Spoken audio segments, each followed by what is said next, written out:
Psychotherapy is such a personal and private process that it is a mystery to most people who have never gone through it.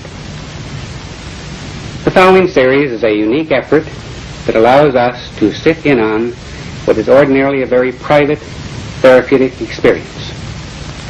An actual patient was courageous enough and considerate enough to allow herself to be photographed while actually engaged in therapy with 3 different therapists.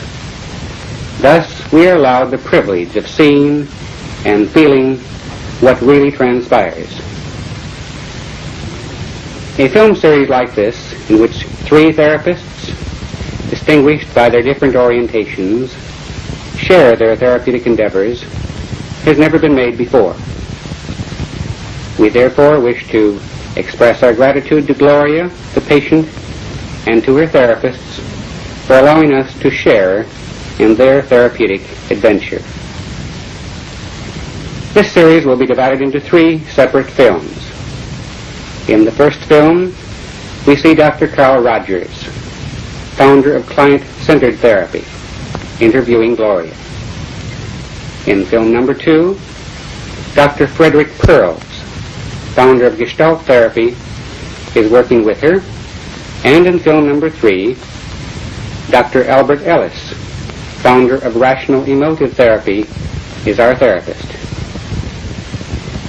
Each therapist will first describe his system of therapy briefly.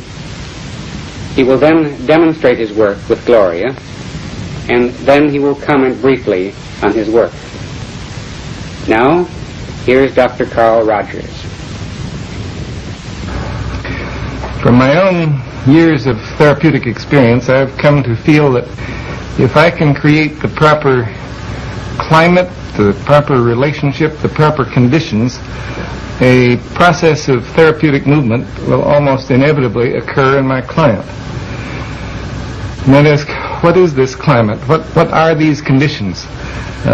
Will they exist in the interview with the woman I'm about to talk with, whom I've never seen before? Well, let me try to describe very briefly what these conditions are as I see them. First of all, one question is, can I be real in the relationship? This has come to have an increasing amount of importance to me over the years. I feel that genuineness is another way of describing the quality I would like to have.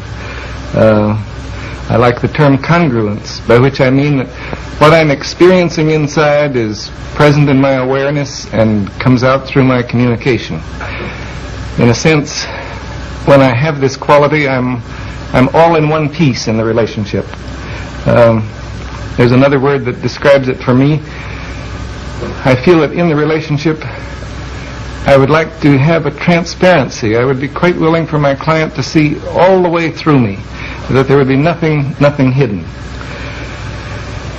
And when I'm real in this fashion that I'm trying to describe, then I know that my own feelings will often bubble up into awareness and be expressed, but be expressed in ways that won't impose themselves on my client.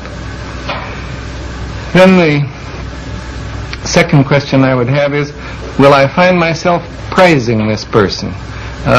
caring for this person. I certainly don't want to pretend a caring that I don't feel. In fact, if I dislike my client persistently, I feel it's better that I should express it. But I know that the process of therapy is much more likely to occur, and constructive change is much more likely, if I feel a real spontaneous prizing of this individual with whom I'm working. A prizing of this person as a separate individual. You can call that quality acceptance, you can call it caring, you can call it a non-possessive love, if you wish. I think any of those terms tend to describe it. I know that the relationship will prove more constructive if it's present. Then the third quality, will I be able to understand the inner world of this individual from the inside? Will I be able to see it through her eyes? Will I be able to be sufficiently sensitive to move around inside the world of her feelings so that I know what it feels like to be her, so that I can sense not only the surface meanings but some of the meanings that lie somewhat underneath the surface. I know that if I can let myself sensitively and accurately enter into her world of experience, then change and therapeutic movement are much more likely. Well, suppose I am fortunate and that I do experience some of these attitudes in the relationship. What then? Well, then a variety of things are likely to happen, both from my clinical experience and from our research investigations. We find that if attitudes of the sort that I've described are present, then quite a number of things will happen. She'll explore some of her feelings and attitudes more deeply.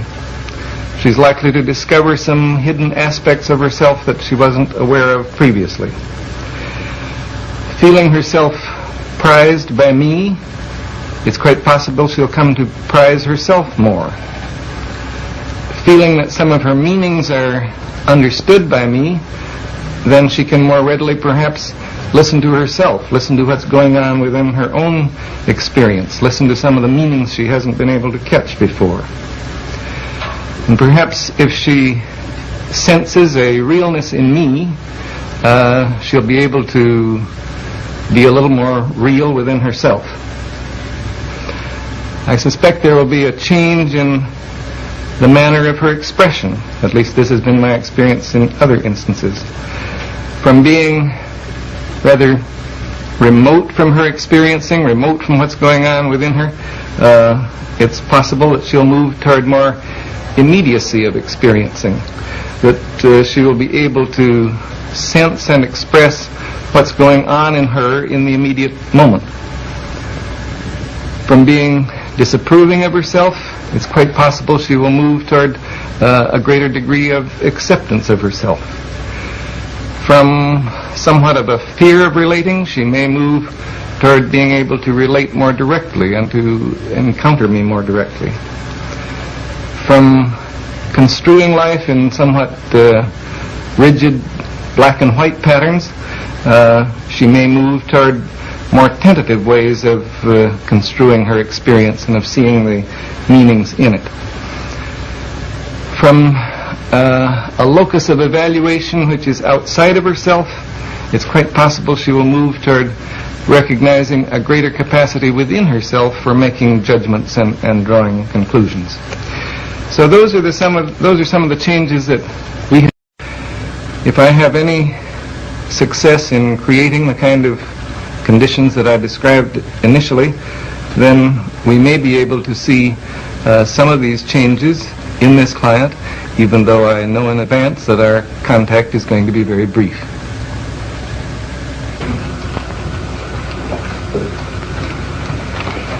Good morning. Hello, I'm Dr. Rogers. You must be Gloria. Yes, I am. Let's have this chair. Now, we have half an hour together, and I really don't know what we'll be able to make of it, but I hope we can make something of it. I'd be glad to know whatever concerns you. Well, I'm right now I'm nervous, but I feel more comfortable the way you're talking in a low voice, and I don't feel like you'll be so harsh on me. But I hear the tremor in your voice, so you are uneasy. Well, the main thing I want to talk to you about is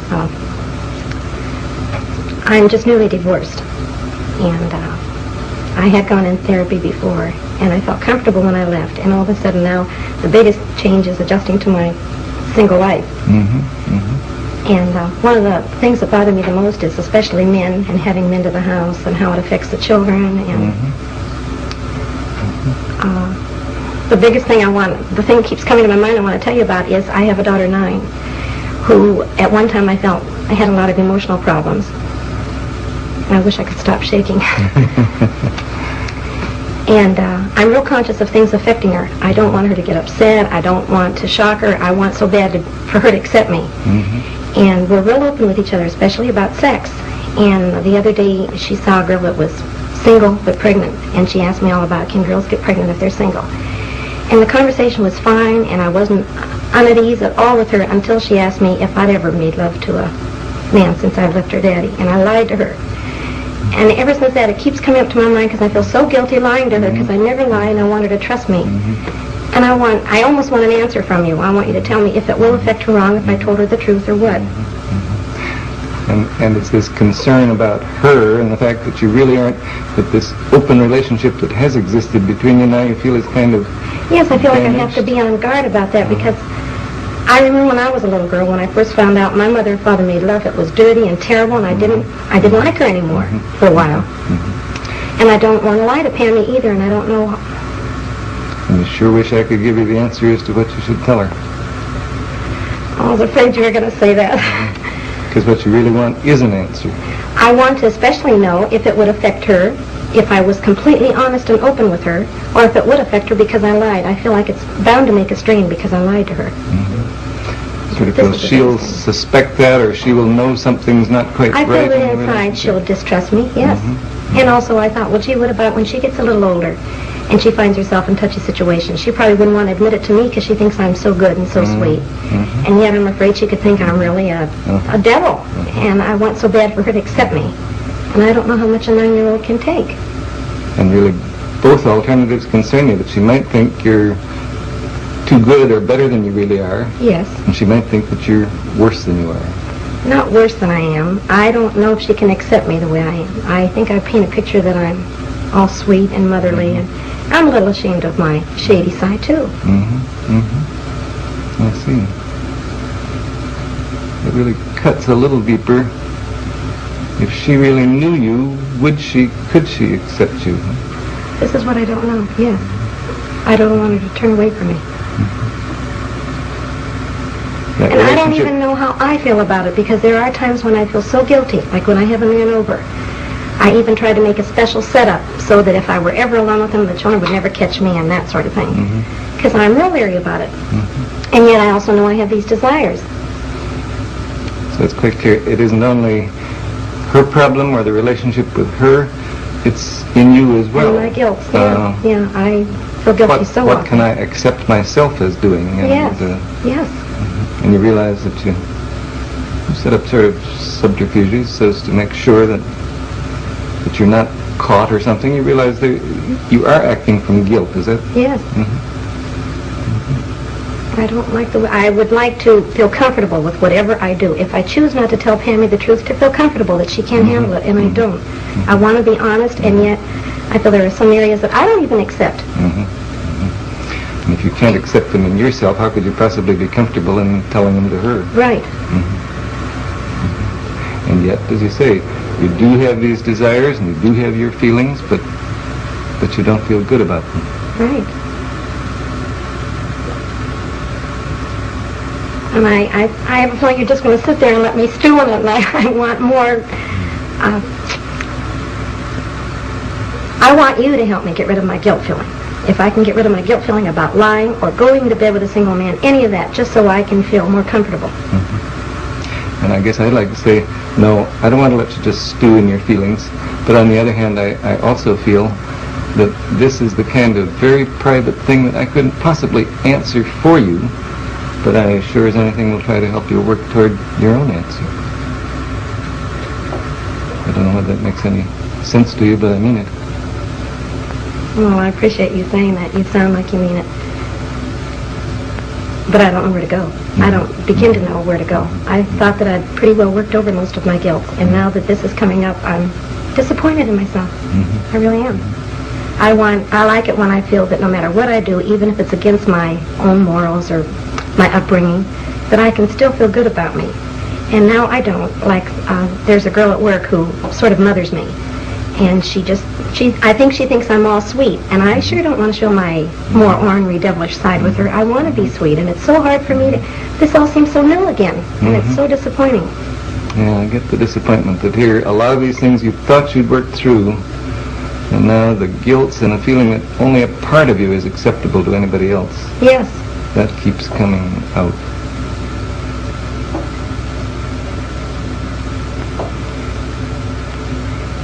I guess I do catch the real deep puzzlement that you feel as to what the hell shall I do? What can I do? Yes, and you know what I can find, Doctor, is that everything I start to do, that impulse, it seems natural to tell Pammy or to go out on a date or something.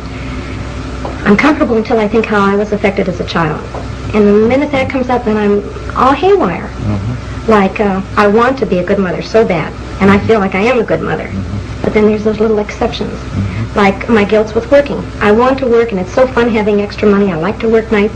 The minute I think I'm not being real good to the children or giving them enough time, then I start feeling guilty again. Then that's when it's what do they call it? A double bind. That's just what it feels like. I want to do this, and it feels right, but after all, I'm not being a good mother, and I want to be both. I'm becoming more and more aware of what a perfectionist I am. That's what it seems like. I want to be so perfect. Either I want to become perfect in my standards or not have that need anymore. Or I guess I hear it a little differently, that what you want is to seem perfect. That it means it's a great matter of great importance to you to be a good mother, and you want to seem to be a good mother even if some of your actual feelings differ from that. Does that catch you? Yeah, I don't feel like I'm saying that. No, that isn't what I feel, really. Okay. I want to approve of me always, but my actions won't let me. I want to approve of me. I think... I realize you... All right, but because I'd like to understand that. You sound as though your actions are kind of outside of you. You want to approve of you, but what you do somehow won't let you approve of yourself. Right. Like, I feel that I can approve of myself regarding, for example, my sex life. This is the big thing. If I really fell in love with a man and I respected him and I adored him, I don't think I'd feel so guilty going to bed with him, and I don't think I'd have to make up any excuses to the children because they could see my natural caring for him. But when I have the physical desire and I'll say, oh, well, why not? And I want to anyway, then I feel guilty afterwards. I hate facing the kids, I don't like looking at myself, and I rarely enjoy it. And this is what I mean. If the circumstances would be different, I don't think I'd feel so guilty because I'd feel right about it. Yeah, I guess I hear you saying if what I was doing when I went to bed with a man was really genuine and full of love and respect and so on, I wouldn't feel guilty in relation to Pam. I wouldn't. I really would be comfortable about the situation. That's how I feel, yes. And I know that sounds like I want a perfect situation, but that is how I feel. And in the meantime, I can't stop these desires. I've tried that also. I've tried saying, okay, I don't like myself when I do that, so I won't do it anymore. But then I resent the children. I think, why should they stop me from doing what I want? And it's really not that bad.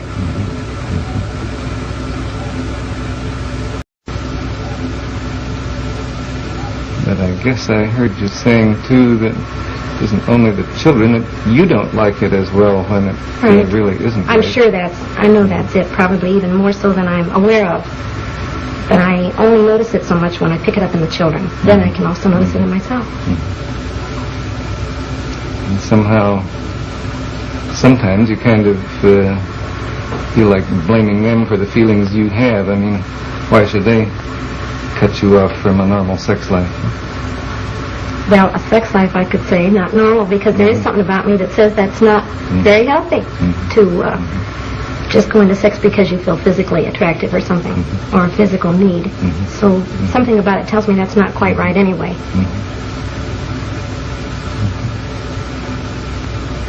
that you feel really that at times you are acting in ways that are not in accord with your own inner standards. Right.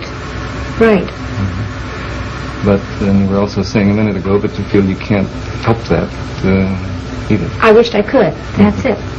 And I can't. Now I feel like I can't control myself as well as I could have before for a specific reason. Now I can't. I just let go, and there's too many things I do wrong that I have to feel guilty for, and I sure don't like that. I want you very much to give me a direct answer, and I'm going to ask it, and I don't expect a direct answer, but I want to know, do you feel that, to me, the most important thing is to be open and honest?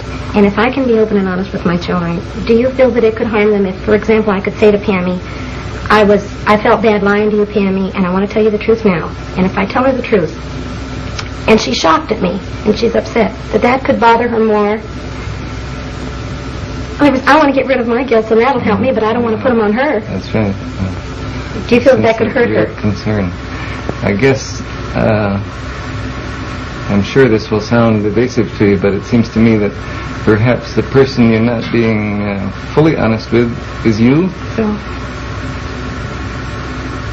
Because I was very much struck by the fact that you were saying, if I feel all right about what I've done, whether it's going to bed with a man or what, if I really feel all right about it, then I don't have any concern about what I would tell Pam or my relationship with her.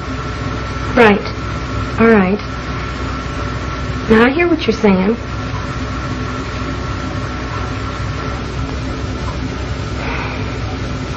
Then all right, then I want to work on accepting me then. I want to work on feeling all right about it.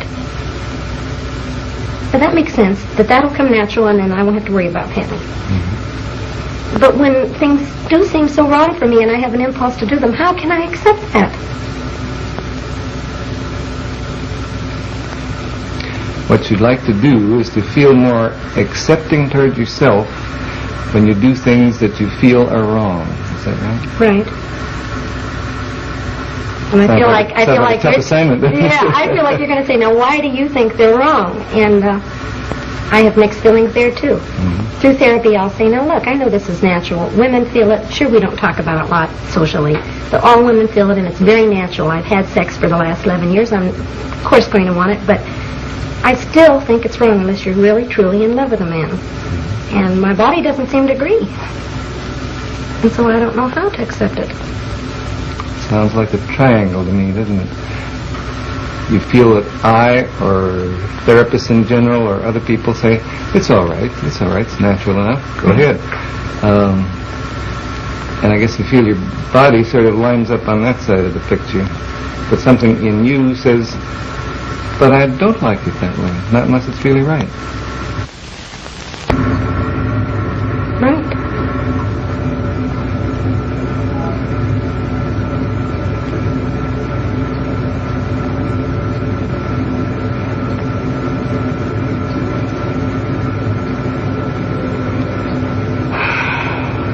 Well, I have a hopeless feeling.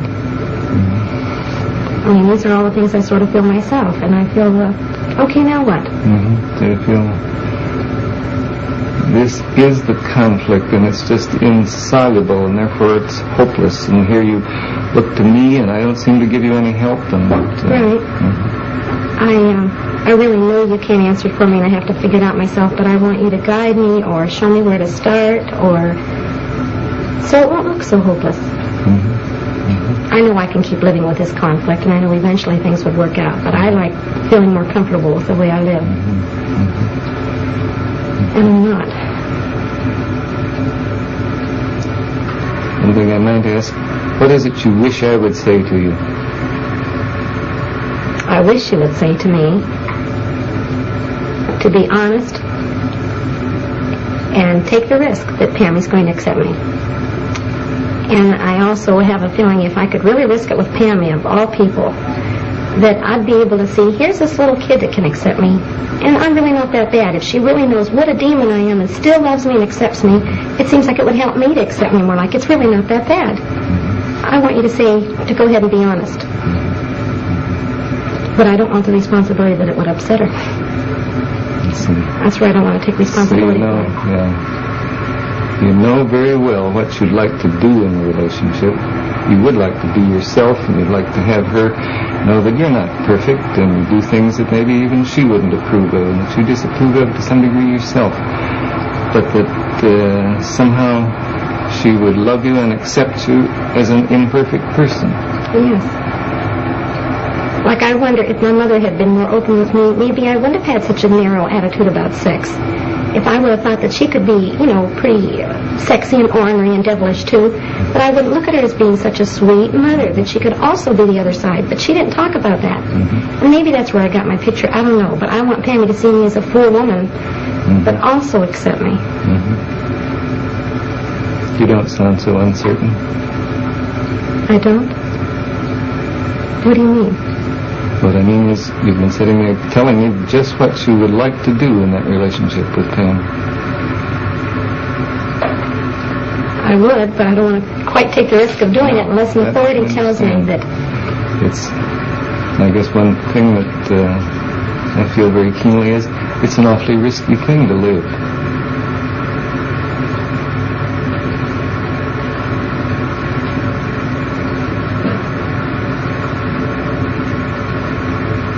You'd be taking a chance on your relationship with her. You'd be taking a chance on letting her know who you are, really.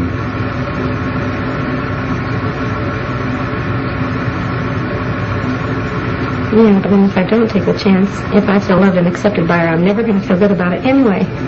Mm-hmm. Mm-hmm. If her love and acceptance of you is based on a false picture of you, what the hell is the good of that?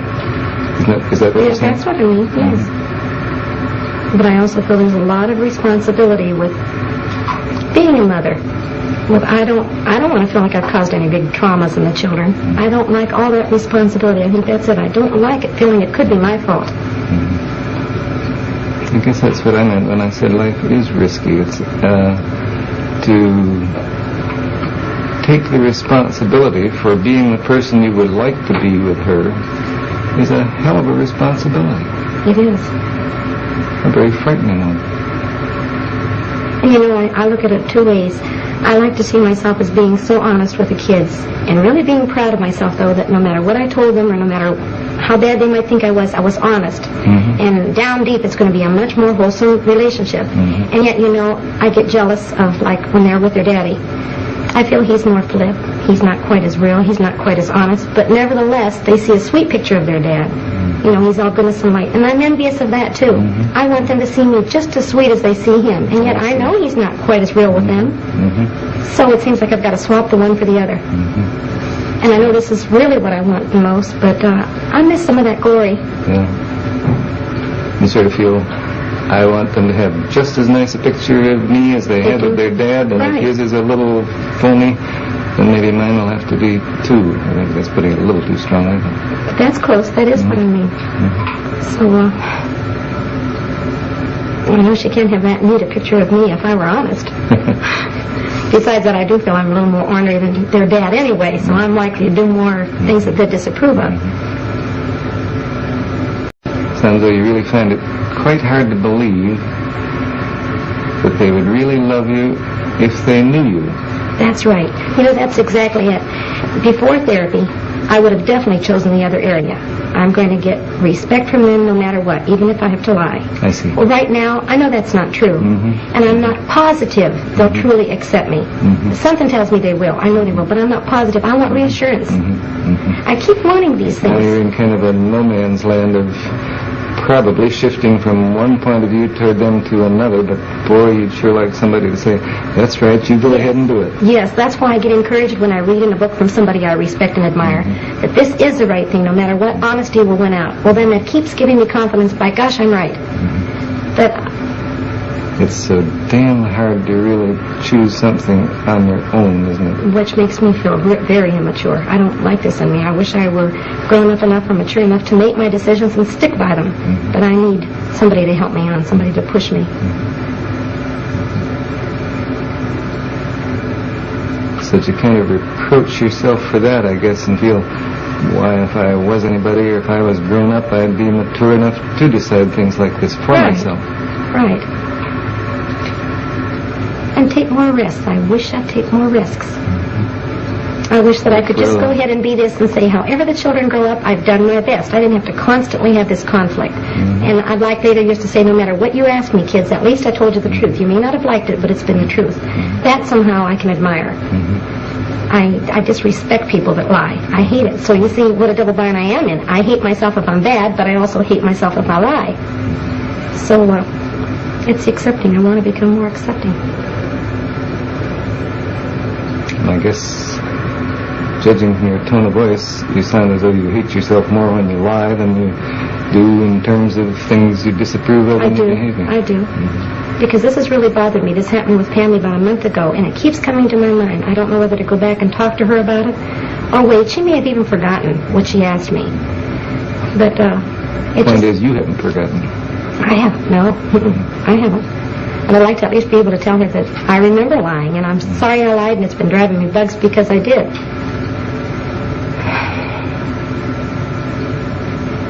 I do. Now I feel like now that's solved, and I didn't even solve the thing, but I feel relieved.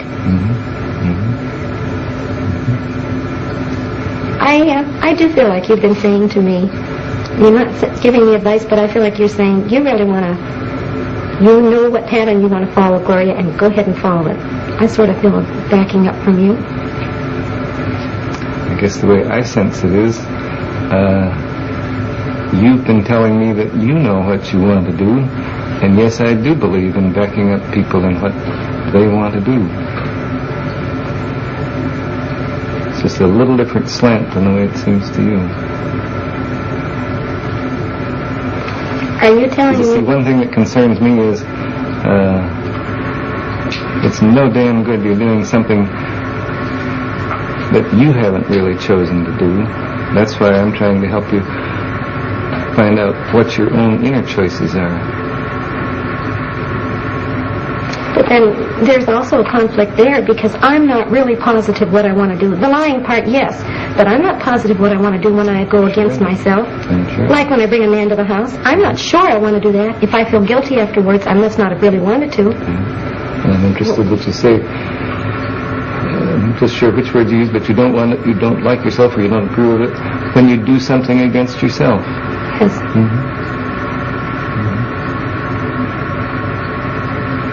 You know, this is so different. Now, this kind of thing that we're talking about now, it isn't just knowing whether you want to do something or not. If I want to go to work in the morning or I don't want to go to work, that's easy. But when I find myself doing something I don't feel comfortable with, I automatically say, if you're not comfortable, Gloria, it's not right. Something's wrong. All right, now what I want to ask you is, how can I know which is the strongest? Because I do it, does that mean that's the strongest? And yet if I disapprove, that's just part of the thing that's got to go along with it? See, it sounds like I'm picking up a contradiction. I'm not following. It sounds like you're feeling a contradiction in yourself, too. Although what I heard you saying in part is, the way you like it is when you feel really comfortable about what you're doing. Yes. And I have at times when I've made a decision. Now that seems right. That seems perfectly right. No conflict. But then there are times I do things that I feel uncomfortable with. So that there is a conflict there. It's not the same at all. So what I'm saying is, how do I really know when I'm following my true feelings if I have conflicts afterwards or guilt afterwards? I see, because in the moment it may seem like your true feelings. Yes. Like if I'm starting to do it, okay. But that really is tough. And if you feel comfortable in the moment about it, but then afterward don't feel at all comfortable, which course of action was really the one you should have followed? You know, the most outstanding thing, I don't know if you're following me when I say about this conflict. The one thing I know is I've wanted, for example, to leave my husband for quite a few years. I never did it. I kept thinking how nice it would be or how scary it would be, but I never did it. And all of a sudden when I did, it felt right. I didn't feel mean toward him. I just knew this is what I had to do. That's when I know I'm following myself. I'm following my feelings completely. I had no conflict there. Some unhappy things came from it, but I still had no conflict. That to me is when I'm following my feelings. And in everyday life, the small little decisions, the small little things to do don't come out that clear at all. So many conflicts come with them. Right. Is this natural? Although you're saying, I expect it is, but you're saying too that you know perfectly well the feeling within yourself that occurs when you're really doing something that's right for you. I do. I do. And I miss that feeling other times, and it's right away a clue to me. You can really listen to yourself sometimes and realize, oh no, this isn't the right feeling. This isn't the way I would feel if I was doing what I really wanted to do. But yet many times I'll go along and do it anyway. And say, oh well, I'm in the situation now, I'll just remember next time. I mention this word a lot in therapy, and most therapists grin at me or giggle or something when I say utopia. But when I do follow a feeling and I feel this good feeling inside me, that's sort of utopia. That's what I mean. That's the way I like to feel, whether it's a bad thing or a good thing. But I feel right about me. This is what I want to accomplish. sense that in those utopian moments you really feel kind of whole. You feel all in one piece. Yes. Yeah, it gives me a choked up feeling when you say that, because I don't get that as often as I'd like. I like that whole feeling. That's real precious to me. I expect none of us get it as often as we like, but I really do understand that. That really does touch you, doesn't it? Yeah, and you know what else I was just thinking? I feel dumb saying it. All of a sudden, as I'm talking to you, I thought, gee, how nice I can talk to you, and I want you to approve of me, and I respect you. But I miss that my father can talk to me like you are. I mean, I'd like to say, gee, I'd like you for my father. I don't even know why that came to me. You look to me like a pretty nice daughter.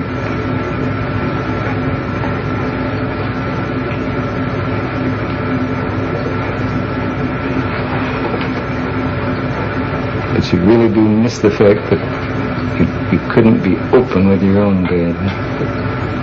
Yeah, I couldn't be open, but I want to blame it on him. I think I'm more open than he'd allow me. I mean, he would never listen to me talk like you are. And not disapprove and not lower me down. I thought of this the other day. Why do I always have to be so perfect? I know why. He always wanted me to be perfect. I always had to be better. And, I miss that. You're just trying like hell to be the girl he wants you to be. Yet at the same time rebelling. Sure. Like I almost quoted writing him a letter the other day and telling him I'm a waitress, which I expect him to disapprove of. I go out at nights, and I almost quoted, hitting him back like, now, how do you like me? And yet I rarely want acceptance and love from him. I mean, I know he loves me. So you slap at him and say, this is what I am now, see? Yeah. But you raised me. How do you like it? But you know what I think I want him to say? I knew this was you all along, honey, and I really love you. I guess you really feel badly that you think there's very little chance he'll say that. No, he won't. He doesn't hear. I went back home to him about 2 years ago, really wanting to let him know I loved him, although I've been afraid of him. He doesn't hear me. He just keeps saying things like, honey, you know I love you. You know I've always loved you. And he doesn't hear. He's never really known you and loved you. And this somehow is what brings the tears inside. I don't know what it is. You know, when I talk about it, it feels more flip. If I just sit still a minute, it feels like a great big hurt down there that I feel cheated. It's much easier to be a little flip, because then you don't feel that big lump inside of hurt. And again, that's a hopeless situation. I tried working on it, and I feel it's something I have to accept. My father just isn't the type of man I'd really like. I'd like somebody more understanding and caring. He cares, but not in a way that we can cooperate or communicate.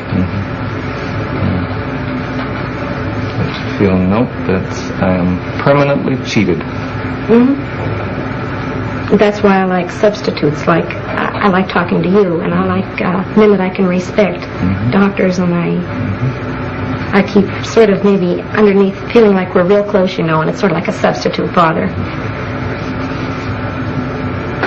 I don't feel that's pretending. Well, you're not really my father. No, I meant about the real close business. Well, see, I sort of feel that's pretending too, because I can't expect you to feel very close to me. You don't know me that well. All I can do is what I am feeling. That is, I feel close to you in this moment.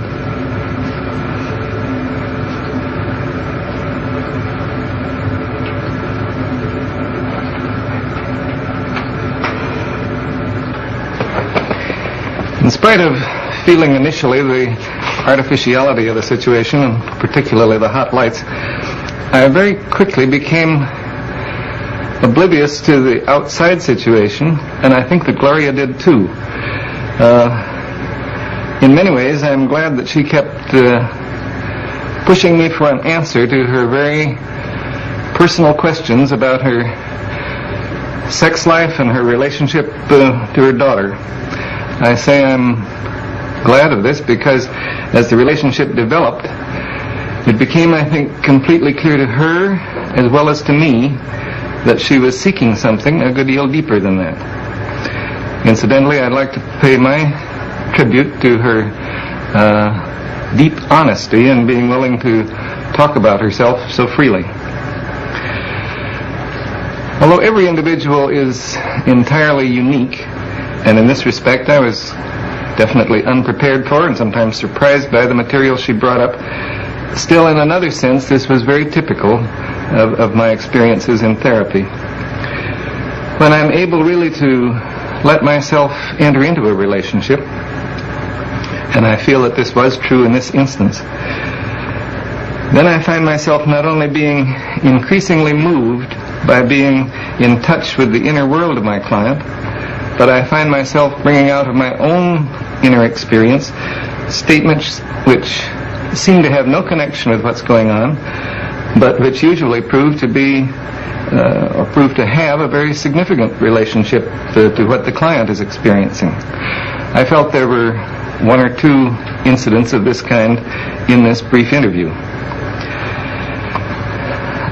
I was genuinely moved, I probably showed it, by the fact that she told me near the end of the contact that she saw me as the father she would like to have.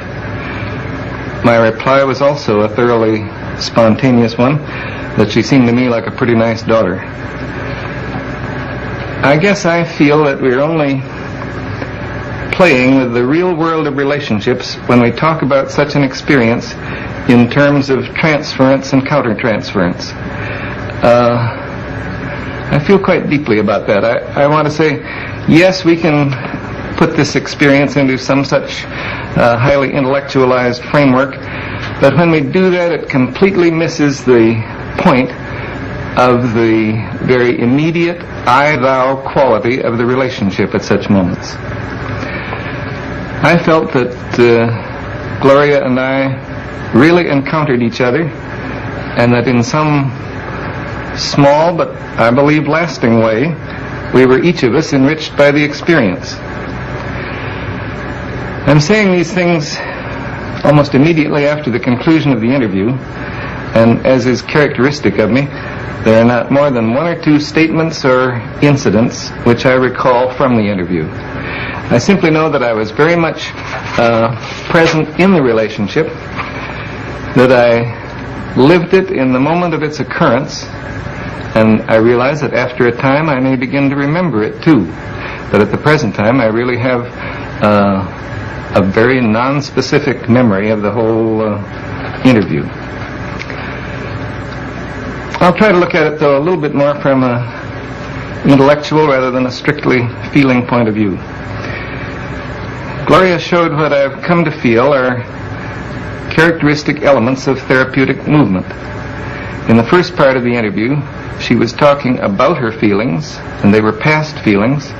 She was talking about aspects of her behavior and of herself as if she didn't quite own them. She was looking outside herself for a center or locus of evaluation, some source of authority.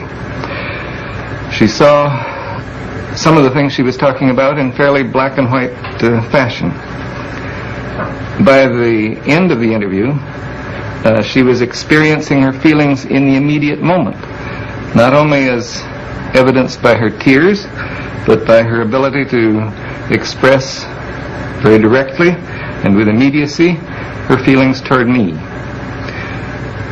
She was also much more aware of her ability to make her own judgments and choices. I guess put in terms that have become somewhat commonplace, you could say that she moved from the there and then of her life to the here and now of elements that she was discovering in herself and feelings which she was experiencing in the moment in her relationship with me. All in all, I feel good about the interview. I guess I feel good about myself in the interview. And like Gloria, I feel very real regret that the relationship cannot continue.